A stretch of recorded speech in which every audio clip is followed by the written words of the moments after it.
Fala pessoal, Thiago aqui. Hoje eu estou com o Felipe Chachiri, ele é fisioterapeuta e osteopata aqui do Instituto Mundi e ele veio falar um pouquinho do sistema nervoso autônomo e de como ele influencia o nosso dia a dia mais do que a gente imagina.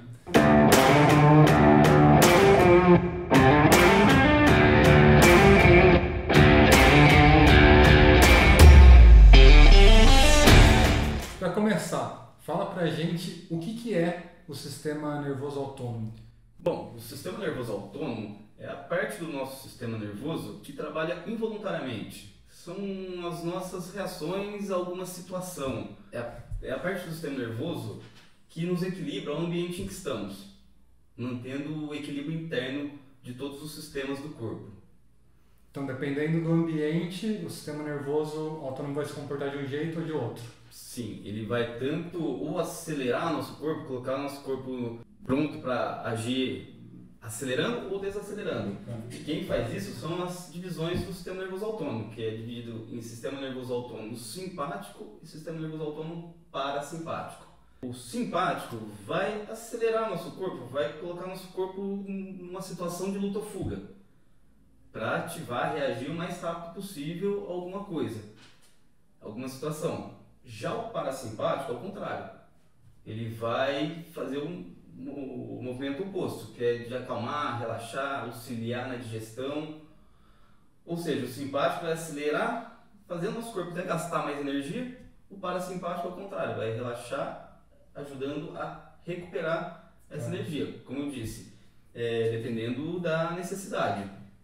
E eles desequilibrando é importante, de forma aguda, de forma inicial. Aconteceu alguma coisa, ele vai desequilibrar para reagir à situação específica, aí depois ele tem que voltar à normalidade. Caso isso não aconteça, por algum motivo mantém desequilibrado, mesmo não tendo mais essa necessidade real, aí o corpo vai começar a ter algumas reações, alguns sinais e sintomas, como por exemplo a dor. Tá. Então, assim, o sistema nervoso autônomo, ele atua diretamente na dor? A dor está diretamente relacionada com isso? Bom, primeiramente, para deixar claro aqui, vamos entender que dor é diferente de uma lesão, de um machucado, de uma inflamação. Nem toda dor quer dizer que é uma coisa machucada. Tanto até que, por definição, a dor é uma experiência sensitiva e emocional desagradável a uma lesão tecidual real ou potencial. Então, se por algum motivo você entender que alguma estrutura do seu corpo pode machucar, sem estar machucado, você pode ter dor aí. Tá. Aí, vamos pegar dois exemplos. Assim. Vamos pegar primeiro o exemplo de um atleta, ver se eu entendi, mas me corrige no que eu falar de besteira. Então, o atleta está lá na Olimpíada, ele vai fazer a prova dele, vai começar a prova, o sistema nervoso simpático tá bombando lá, tá no momento da ação dele. Aí beleza, ele acabou a prova, passou para a segunda fase, aí precisa entrar o parasimpático, depois para ele se recuperar, para ele conseguir descansar, para estar bem no outro dia. Exato, não necessariamente no outro dia, mas para uma competição logo após o mesmo dia. Ou seja, tá lá, tá naquela tensão, o simpático vai agir para querer colocar no máximo de performance possível na modalidade dele. Tanto que até, falando essa questão de dor, vamos supor, ele está da corrida, um exemplo. Tá correndo, se começou a sentir alguma dor, pisou em alguma coisa aqui, o simpático está muito alto. O objetivo dele é a medalha. Ele vai acabar tendo até menos dor. Tá. Às vezes nem tendo. Isso para terminar o que ele está fazendo. Terminou, aí ele pode sentir a dor. Ou não. Mas aí, quando ele termina isso aí, o parasimpático tem que agir para recuperar esse gasto obtido. E aí isso vai muito além de esporte, por exemplo, né? Então, num dia a dia de alguém que não faz esporte, mas está lá trabalhando, no momento de tensão, as coisas estão dando errado, ele precisa ter atenção para fazer alguma coisa. É a mesma coisa, sistema nervoso simpático dominando. Sim, ele vai agir primeiro para querer resolver isso aí. Uhum. De começo, no estresse, assim, uma tensão de início, até não vai ter. Uhum. Porque o corpo está lá mantendo, como se estivesse mantendo sua sobrevivência. Uhum. Tá lá. Aí se manter por muito tempo, como eu falei, o simpático faz gastar mais energia. Até faço uma comparação, se fosse um celular aí, vamos gastando durante o dia, depois temos que carregar. Ah, tá. Se estivermos gastando e não recuperar, aí diferente do celular, nosso corpo não pode desligar, né? Aí acaba tendo sintomas mostrando que a bateria tá indo acabando. E assim, não adianta dar, no exemplo da bateria, não adianta você usar o celular o dia inteiro como louco, aí chegar à noite você dá uma carguinha, Sim, e é quem não descansa direito, por exemplo. Sim, porque aí tem essa questão do sono aí, que é um fator bem importante, é um momento que o parasimpático mais está agindo, mais recuperando isso aí. Mas o sistema nervoso autônomo vai agir bem assim na dor? Um pouco, sim, para entender um pouco melhor. Na questão que a dor, vamos ter algum comprometimento em alguma estrutura. Vamos supor, bati a mão, senti a dor. Mas para eu sentir a dor, vai uma informação neural primeiro lá para o sistema nervoso central, ele vai processar, vai entender que tem uma coisa errada, responde com o estímulo de dor. Esse é o mecanismo primário da dor. Aí o sistema nervoso autônomo ele vai agir principalmente na interpretação do sistema nervoso central. Ou seja, bateu a mão, se entender que foi um machucado grande, o simpático estiver ativado por algum outro motivo, tiver com essa desautonomia, vai ter mais dor. Tá. Ou senão pode estar batendo menos dor, se você achar que está tranquilo. Então o sistema nervoso autônomo vai agir mais na percepção, porque o sistema nervoso autônomo ele é um sistema de resposta. Ele vai responder em cima do que o nosso sistema nervoso central processou e entendeu. Porque às vezes o motivo da dor é muito mais amplo do que a pessoa imagina, né? Eu vou dar um exemplo meu, que eu estava com uma dor nas costas, aí cheguei e procurei o Felipe, já imaginando, vai me estralar aqui e ali, vai sarar e beleza. Como muita gente. Brincadeiras à parte, eu achei que estava completamente relacionado à área que estava doendo. Aí que ele me explicou que o estilo de vida ele conta muito para a dor, né? Dá esse exemplo, uma pessoa está como eu estava, né? Com dor nas costas, mas às vezes minha rotina de sono estava ruim, alimentação estava ruim, como que isso tudo interfere? Bom, como eu falei para você, o sistema nervoso autônomo tem essa relação com a dor na questão da interpretação. E então sempre que desequilibrar o sistema nervoso autônomo vai potencializar, vai até gerar, vai iniciar uma dor ou vai manter uma dor já pré-existente, sempre desequilibrar o sistema nervoso autônomo, como eu disse. E o que desequilibra muito são os hábitos. Dentre eles aí, eu comento a questão da atividade física.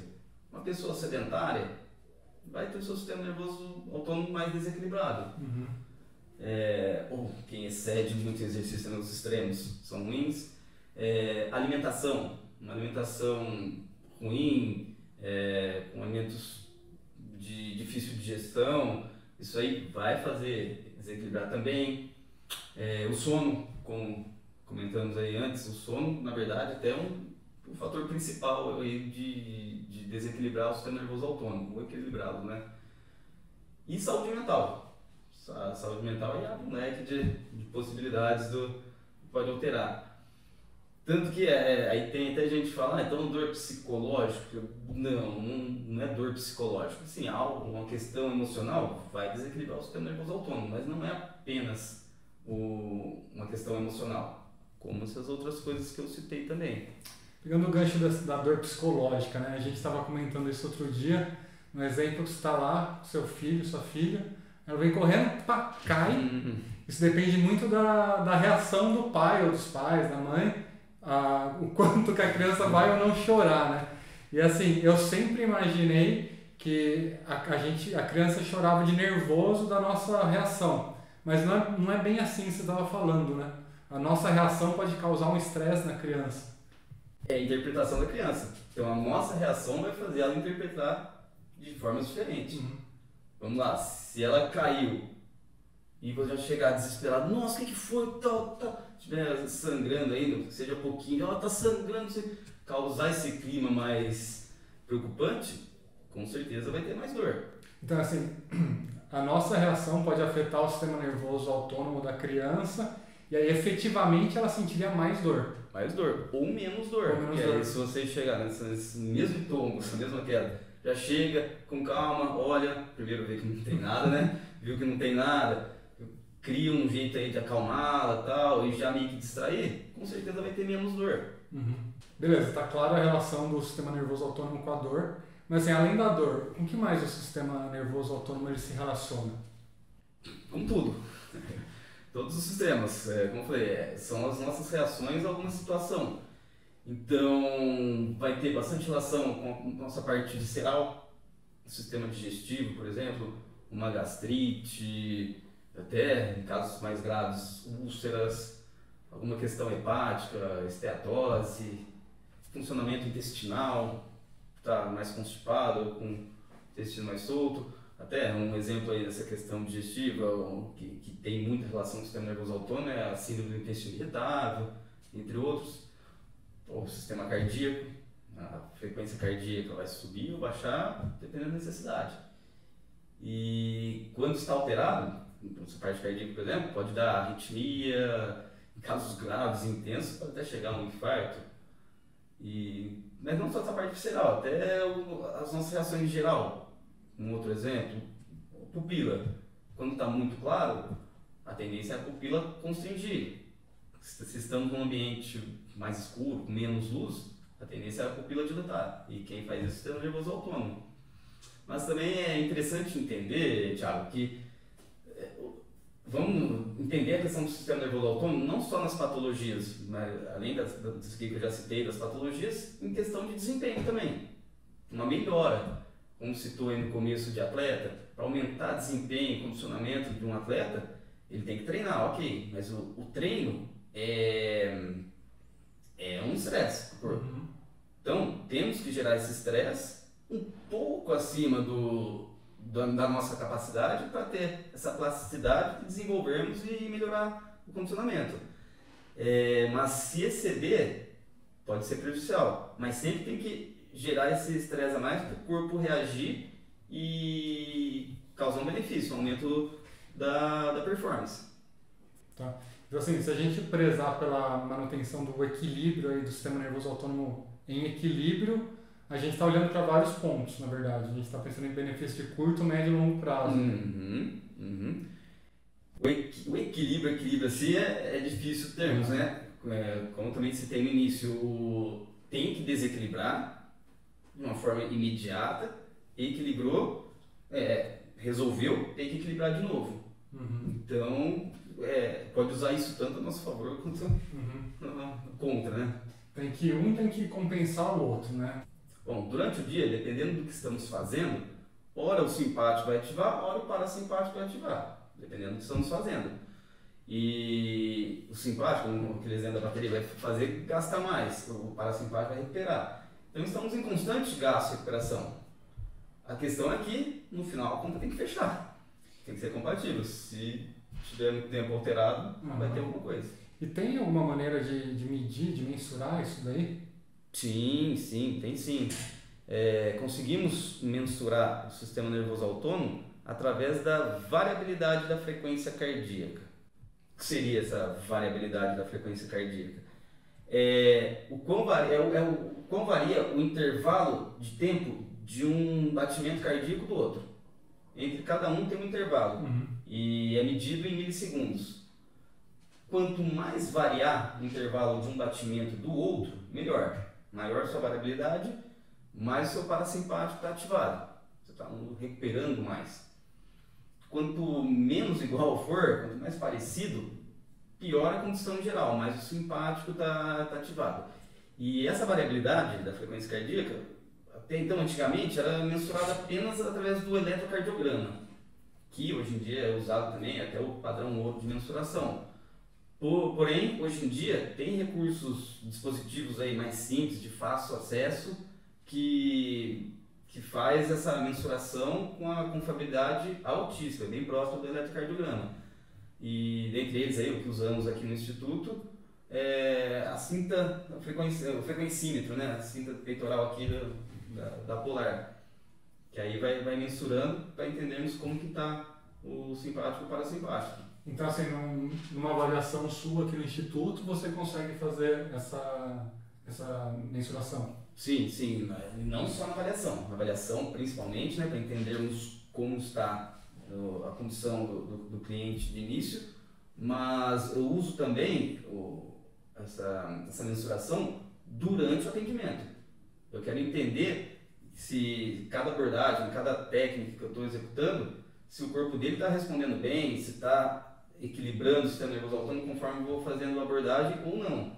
Então dá para usar tanto na avaliação quanto no tratamento e acompanhamento a médio e longo prazo. Legal.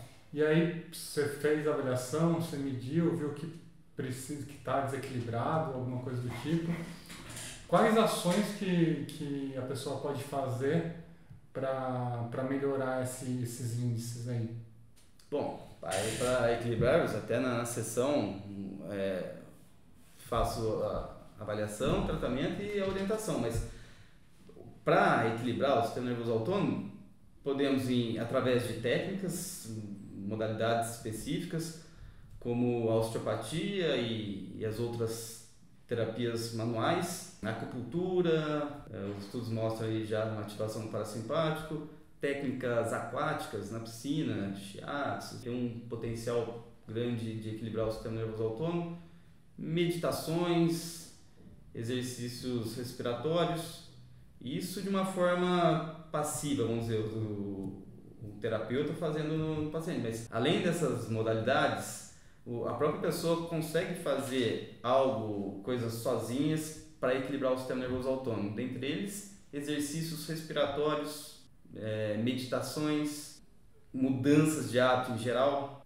questão de ter uma frequência, uma prática regular de atividade física, ter uma boa alimentação, o sono, fazer uma higiene de sono, ter não só quantidade, mas ter também qualidade de sono, é algo importante.